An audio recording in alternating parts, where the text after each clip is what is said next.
Awesome. Okay, so would you like to go first with your homework review, or would you like me to go first? Um, I'll go first. Mine was game night. Game night, yes. Okay. So, I'm not gonna go through it like I do a lot of mine, where I start beginning, middle, and end. I'm gonna start off with thank you for giving me a Michael C. Hall. I did not see that shit coming. I saw him. I'm sitting on the couch and I go. I watched it the first day back out of the hospital. I got out of the hospital at like 3. I'm watching that by 6 because I'm like, I got homework to do. I got to do this shit, you know. But as soon as he came on, I was like, and I put my arms out and I looked at 50 and I was like, he's yeah. like, what? I was like, that's Michael C. Hall. So I'm happy about that. Thank you. You're Weird welcome. Cop. I like to set up the whole situation. I liked how they got together in the first place, being as competitive as they are. Douchebag brother was Yep. definitely douchebag. I thought it was well done. The comedy didn't Yeah, I seem was gonna forced. say with the fake game night mixed in with the actual kidnapping, like the fake mystery Well, kidnapping no, mixed in with the it was real like a fake kidnapping. game night with another fake game night with a real criminal. So it was like Yeah, 3 different layers there, and I enjoyed it because humor, if it's forced, is not smiled upon for me. I gotta have it right. natural. And like when something as simple as when she dropped the gun and it went off and it shot her husband in the arm, he didn't just kind of look down and started bleeding. Like he's standing there and it hits him, and he goes like this. It's like, and he just swings his arm around all limp, and he's like, "What the hell?" I mean, I thought that was really well done because he was like, "Bloop," and he just looks at it, and he's like, and it just starts bleeding. It's like, shot me. And during the movie, multiple times, it was basically I was pointing at 50 or Mary, and I was pointing at her over and over, basically like that's you, and that is definitely me. So there were times she's So just it like, wasn't a chick flick. It wasn't a rom no, com. it was an enjoyable comedy, I would say. Thank you. I don't give you just rom coms. I've given you two rom coms. I will admit that, and one of them you actually like enjoyed. The other one you And kind how of many horror movies have I given you? none. Oh, okay. Just remember Okay. that. So the movie itself, I thought it was well done with the actors across the board. I liked the British woman. That was the date for the fucking dumbass friend that they had. He was Oh my so fucking stupid, but his. gosh. I mean, when they were walking down the stairs at the rich place, rich house or whatever, and you hear like cheering downstairs, I looked over and I was like, "Rich Man Fight Club." And she's like, "What?" And You then guessed his that? face, yeah, of course I guess that. His face gets so happy when he sees it. I was just like, "Yes." So, I liked it. It kept me kind of on my toes, even though I knew the situation behind it. For at least what's real, what's not, etc. Yeah. Michael C. Hall was good in it. Um, yeah, I liked it. It wasn't bad. It wasn't a waste of my time. Thank you, S. Good. I'm so glad. Um, So it wasn't a rom com. It was a good R-rated comedy. It mhm, kept you entertained. The mhm, comedy wasn't forced. mhm. What would be your grade? C plus to B minus.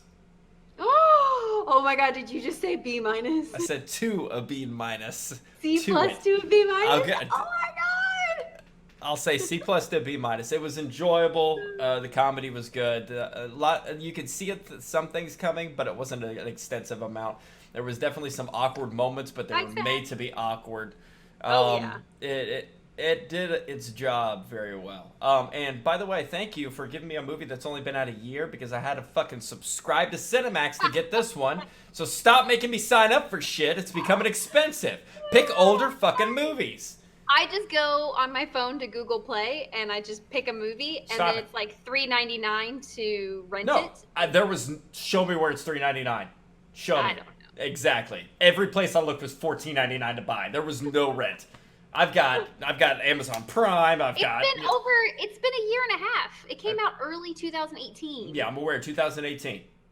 Every place was either subscribed to our streaming service for a trial, which now I have Skinamax.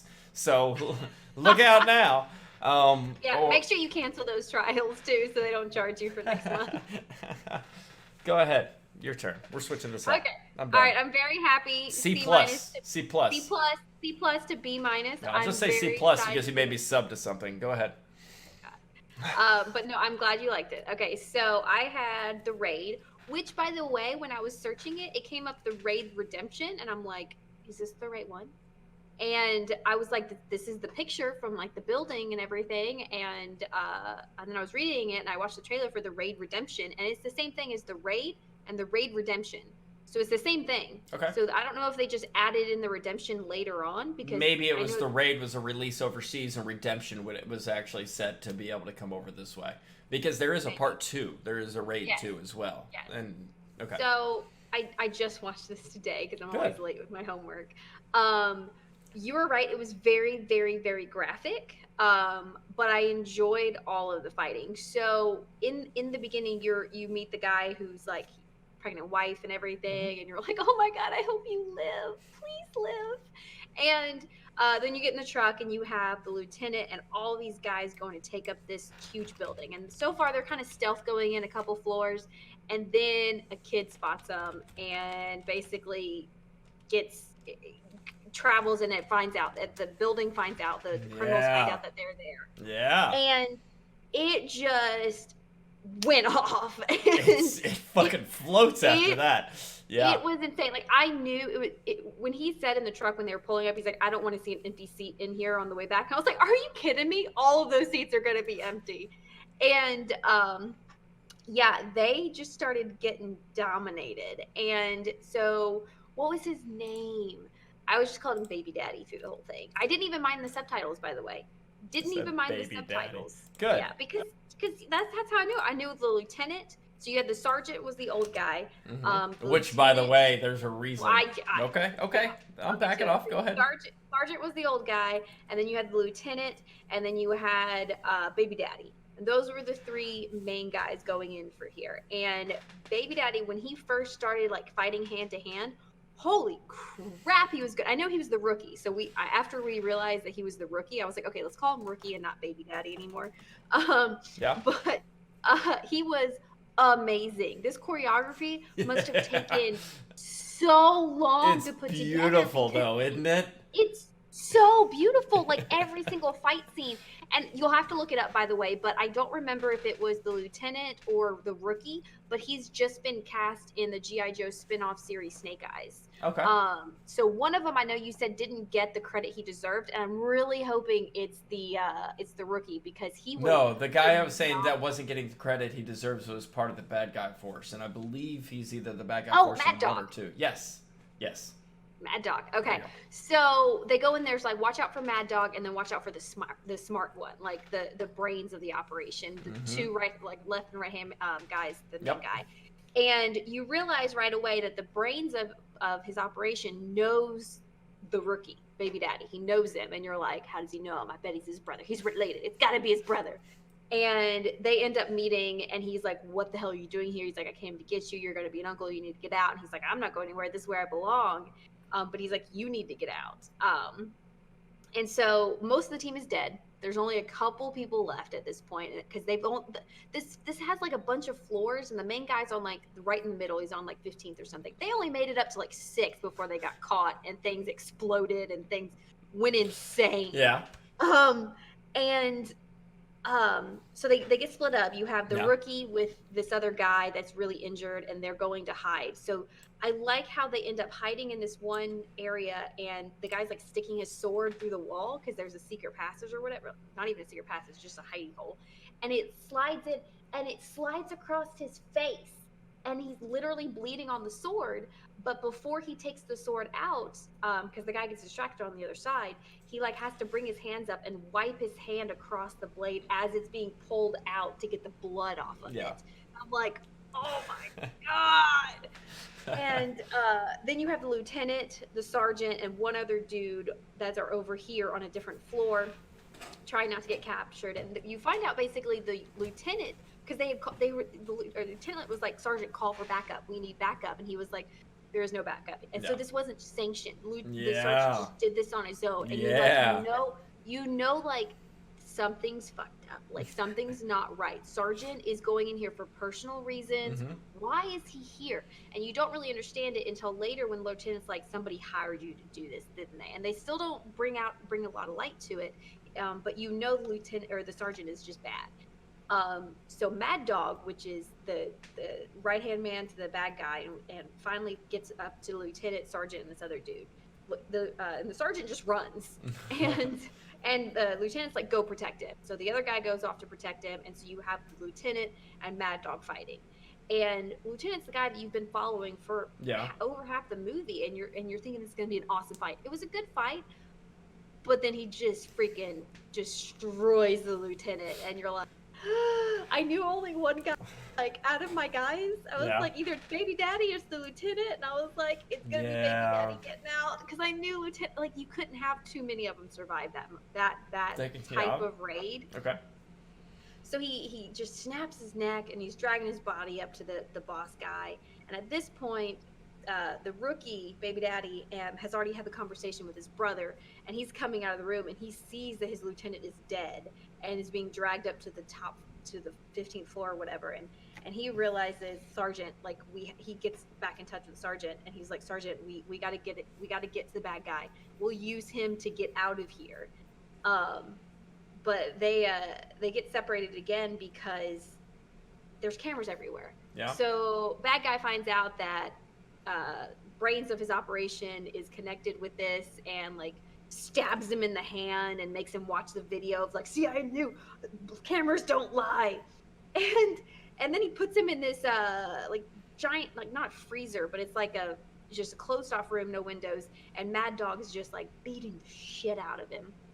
And then his brother sees him and goes in there. So Lieutenant and the other guy go off on their own, and he comes in here. So you have this rookie who's been destroying people left and right with the fight scenes and the hand-to-hand combat. And then you have Mad Dog, who doesn't like to use guns because these are his greatest weapons. He likes to like choke the life out of you and do everything with his hands. So then he lets him get his brother like unchained or whatever, and it's brothers versus Mad Dog. And we're watching this, and we just watched Dragon Ball Super, Jiren versus Goku and Vegeta, and we're like, oh my god, it's Jiren versus Goku and Vegeta. You just caught up to that? Did you just? No, I mean, no. We've been watching it. Like we're almost completely caught up. But like this is the point when like 17 just got knocked. Like 17 just like basically died. But anyways, shut up. But anyways, so we're watching this, and it was, oh my god, I don't see how any of them could stand, let alone walk or keep fighting. It was so brutal, and God, there was no holding back. It was so good. It was just like the most amazing fight choreography I've ever seen, and it went on for like ever. It makes you feel a little bit of John Wick, but it's without the guns. It did. Yeah. It did. It made me feel like, I mean, there was plenty of guns in it. There were moments where I'm just like, but the best scenes were not the John. Yeah. The kniving down the chest, he'd be like, pop, pop, pop, and, just as he goes down the body, he hits a guy in the knee and pops his kneecap out. You're like, oh. Like, it was, if you took the hallway scene in Daredevil, where it was like just so many perfect hits, and you amped it up to like 20, and then added way more blood in it, that was what this was. Well, it sounds like you enjoyed it then. I did, and I liked the story too. I mean, it was kind of cliche with his brother being in there and everything, but I liked it. And so when the sergeant gets upstairs, and like his one guy's with him, who I don't even know if he had a name, but he's with him. They get the bad guy, and I'm like, he's gonna shoot him. He's gonna shoot his partner. He's gonna shoot him, and bam! I'm like, told you! Like, I saw it coming. So then he finds out that the people that hired him to go in there to kill this guy basically hired him to do it so that he would die himself. Like, he's not gonna, like, these are upper people, and he wanted to join the upper team, so he was like, I'll do it. And they're like, yeah, you go ahead. But he like warned them, and like it was all a setup, and oh my god. So basically Mad Dog dies. Your big boss dies because he kills the big boss. Mad Dog dies, and the brains is left to basically run the operation. And his brother gets out with the one injured guy, and the sergeant, like, with his hands tied, and evidence of all the dirty cops. So they get out because his brother basically lets them go. And he's like, we're not going to be here by the time, your people come. And he's like, you can come with me. He's like, you can't protect me out there. I can protect you in here, but you can't protect me out there. And I was like, that's actually a really good, I like that. Like, the fact that, like, I can protect you in my world, but you can't protect me in your world. Right. I'm like, that's legit. So I really liked the way that it ended. I really enjoyed the combat's amazing. If you like fight movies at all, you have to watch this movie.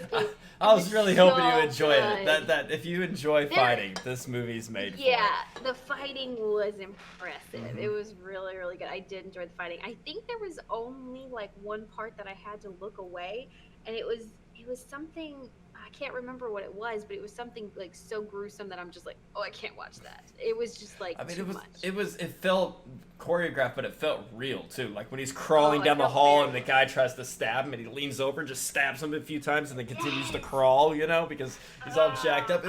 It's a great action movie. But since you did your review last, you get to pick what movie first. Hold on. I didn't give it a. I know. I'm getting a drink. Go ahead. Continue. Okay, so from a grading, because I do 1 to 10, from a gradings perspective, I kind of want to give it an 8.5. Ooh. Which is, I think, the highest that I've rated it in any of the movies you've given me. Really? Because I liked the story. I felt like I really rooted for him. Just knowing he had the pregnant wife at home, maybe because I'm pregnant myself, and I was just like, oh my God, please go home to your baby. But I rooted for him. I felt the connection. Even though it was a little cliche story, I still very much enjoyed the story. Right. The action, the gore and everything. I very much enjoyed it. I would be interested to see the second one. Awesome. Well, we'll just put that on the shelf with John Wick 3, and just... Thanks there. Make me wait. I'm keeping those as backups, Every time you start giving me... It's going to be a reward. It's going to be a reward. Be like, S, you gave me a really good movie last week. Here's John Wick 3. And I'm going to be like, stop giving me, like, girl shit or, like, romantic comedies or just, random comedies. Give me something I can work with, and then maybe we'll take one of those little trophies off the shelf and give it to you. Yeah, appreciate it.